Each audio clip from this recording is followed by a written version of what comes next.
Bon, j'ai jamais testé sur cette image, mais je vous propose d'aller faire de l'accentuation par passe haut, quoique elle est quand même assez bien nette. Et l'arrière-plan est flou, mais c'est normal, il y a un effet de profondeur de champ.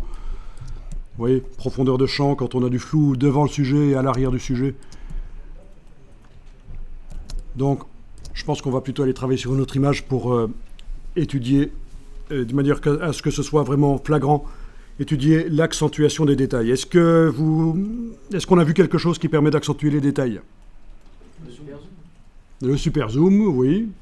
Quoi d'autre? Au tout début, on n'a pas vu autre chose? Filtre, renforcement, accentuation, ça vous dit quelque chose? Oui.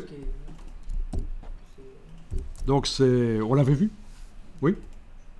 Pas sûr? Ça, c'est une ancienne méthode pour donner du détail. Filtre, renforcement, accentuation. Ok, on va le tester là, vite fait. Sur quoi est-ce qu'on le teste? Qu'est-ce qu'on va accentuer comme détail? Michel. Mais c'est toute l'image qu'on va accentuer, mais quel calque?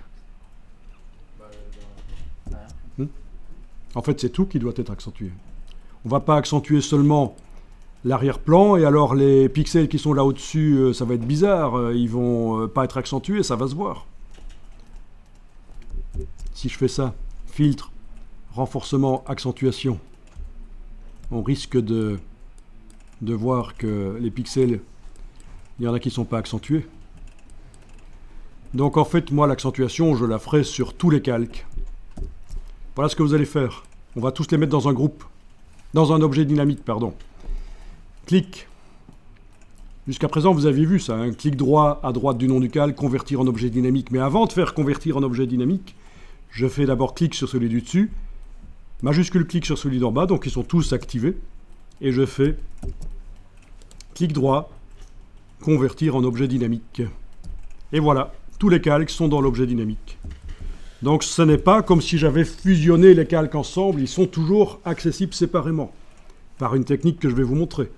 Mais je les ai réunis dans un objet dynamique. Du coup, si je vais dans filtre, renforcement, accentuation, voilà, on arrive à mettre un petit rayon, un gain plus fort, et ça accentue, mais comme c'était déjà très net, ça fait un truc vraiment pourri. Vous voyez? C'était déjà pas mal net, quoique je peux y aller un peu plus mollo sur les réglages. Faire quelque chose de plus subtil. Voilà. C'est vraiment subtil là. Si je coche et je décoche la case aperçue, on voit très légèrement que ça accentue les détails, ça donne un peu de punch. Alors il y a une autre manière d'utiliser l'accentuation des détails, c'est de manière détournée, et ça pourra vous servir quand vous avez des photos de villes vues de loin, où il y a un peu de brouillard, c'est un peu terne, et ça vous ennuie que ce soit terne. Vous pourriez mettre un... Normalement, pour mettre du détail sur une photo, c'est un petit rayon et un gain plus fort, comme ce que j'ai fait là. Mais là, si vous faites un gain moins fort et un rayon plus fort, vous augmentez la dynamique de l'image.